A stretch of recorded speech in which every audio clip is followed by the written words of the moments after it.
Ekspert Türkmenistanyň inflasiýanyň derejesini ýene-de hasaplady. Inflasiýanyň özü näme?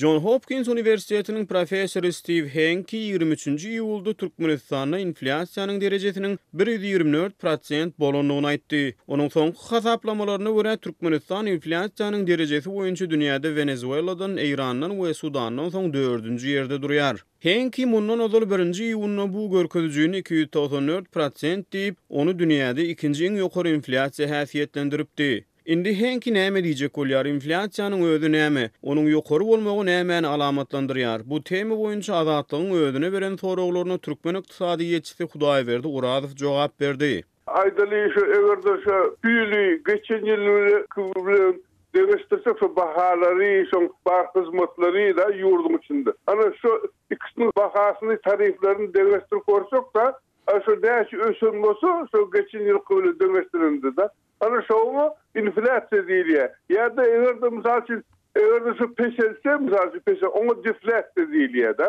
Diýip ykdysadyýetçi belledi.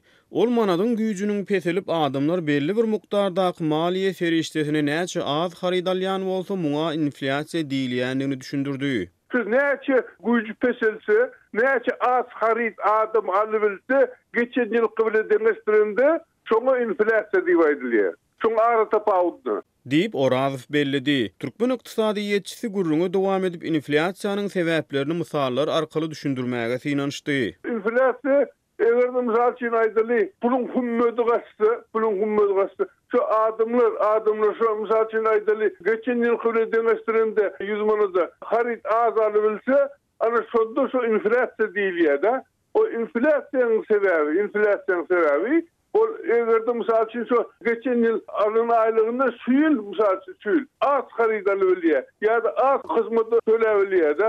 Ana şoň üçin ýurtda inflasiýa dörýär. Diýip ykdysadyýetçi belledi.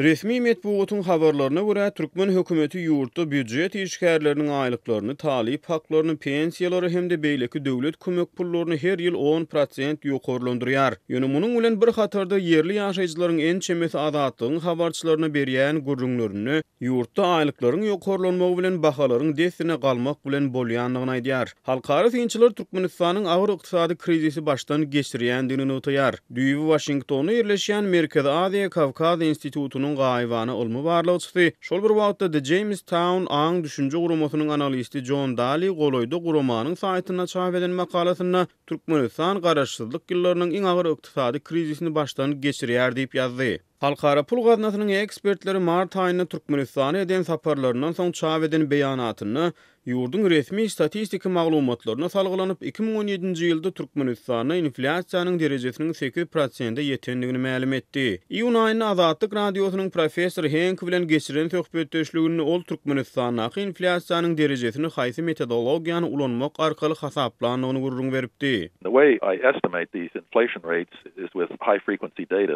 daily data in this case. Men bu görkezjileri ýokary ýyglykda gaýtalanýan sanlary, ýagny günnelik sanlary ýazarlamak arkaly hasaplaýaryn. Ykdysadyýet ulumynyň satyn alyş ukyby boýunça teoriýany ulanmak arkaly daşary ýurt valyutasynyň bahasyna üýtgeşmeleri ulanyp ýurtdaky inflasiýanyň derejesini hasaplamak mümkin. Sebäbi gara bazaryň narhy ýurtdaky hakyky ýagdaýy açyp görkezýär. Gara bazaryň görkezjileri ören açaçandyr diýip ol belledi. Bu mowzuk Türkmenistanyň resmi köpçülikleýin maglumat serişdelerini agdalmaýar.